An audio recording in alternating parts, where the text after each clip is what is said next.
একবার এক সবুজ, শান্ত এবং সুন্দর জঙ্গলে বাস করত একটি ছোট্ট পিঁপড়া। পিঁপড়াটি খুব পরিশ্রমী ছিল। সে প্রতিদিন খাবার সংগ্রহ করত এবং নিজের বাসায় জমা রাখত।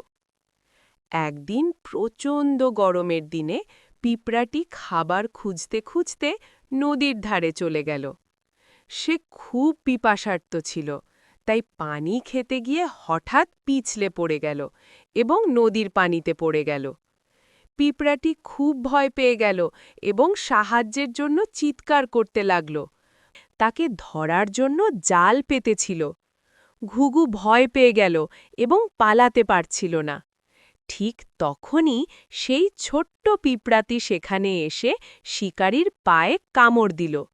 শিকারী ব্যথায় চিৎকার করে উঠল এবং জাল ফেলে দিল। এই সুযোগে ঘুঘু আকাশে উড়ে গিয়ে বেঁচে গেল।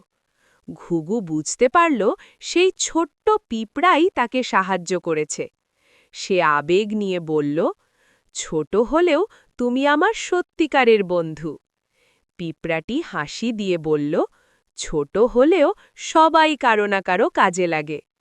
শেষে শিক্ষা, কাউকে কখনো ছোট বা দুর্বল ভাবো না। দয়া সব সময় ফিরে আসে।